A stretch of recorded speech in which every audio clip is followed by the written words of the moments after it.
اعوذ باللہ من الشیطان الرجیم، بسم اللہ الرحمن الرحیم۔ ناظرین، آپ دیکھ رہے ہیں ہمارا یوٹیوب چینل اسلامک وظائف لائبریری۔ ناظرین، آج ہم آپ کے ساتھ سورۃ یونس کا تعارف بیان کرنے والے ہیں۔ ناظرین، سورۃ یونس ترتیب کے اعتبار سے قرآن مجید کی 10ویں سورت ہے۔ اس کی 109 آیات ہیں اور 11 رکوع ہیں۔ یہ سورت 11ویں پارے میں ہے۔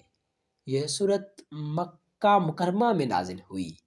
اس کا نام یونس اس لیے رکھا گیا کیونکہ اس کی آیت نمبر 98 میں حضرت یونس علیہ السلام کا نام مذکور ہے۔ اس سورت کی ابتدا حروف مقطعات الف لام را سے ہوتی ہے۔ ناظرین، ایک شخص رسول خاتم النبیین صلی اللہ علیہ وسلم کی خدمت میں حاضر ہوا اور عرض کیا، اللہ کے رسول، مجھے قرآن مجید پڑھائیے۔ آپ خاتم النبیین صلی اللہ علیہ وسلم نے فرمایا، ان 3 سورتوں کو پڑھو جن کے شروع میں الف لام را ہے۔ تو اس نے کہا، میں بوڑھا ہو چکا ہوں، میرا دل سخت اور زبان موٹی ہو گئی ہے، اس لیے قدر نہیں پڑھ سکتا۔ تو آپ خاتم النبیین صلی اللہ علیہ وسلم نے فرمایا، پھر ہا میم والی 3 سورتیں پڑھا کرو۔ اس شخص نے پھر وہی بات دہرائی۔ آپ خاتم النبیین صلی اللہ علیہ وسلم نے فرمایا تو مصبیحات میں سے 3 سورتیں پڑھا کرو۔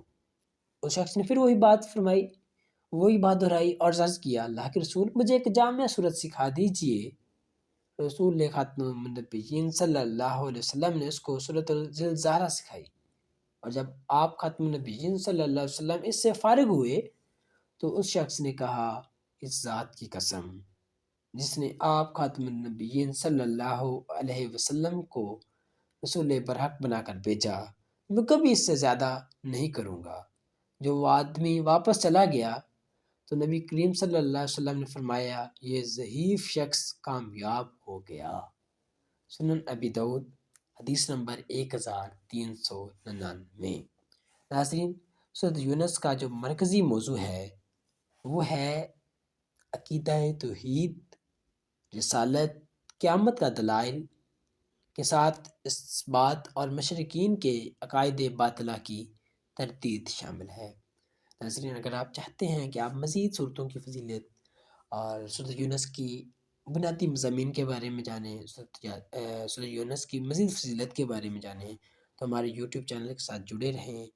انشاءاللہ اس چینل پر آپ کو مفید اسلامی کے وظائف، نبی پاک کی سونی حدیثیں، پیاری پیارے اسباق اور بہت کچھ سیکھنے کا موقع ملے گا۔ جزاک اللہ خیرہ۔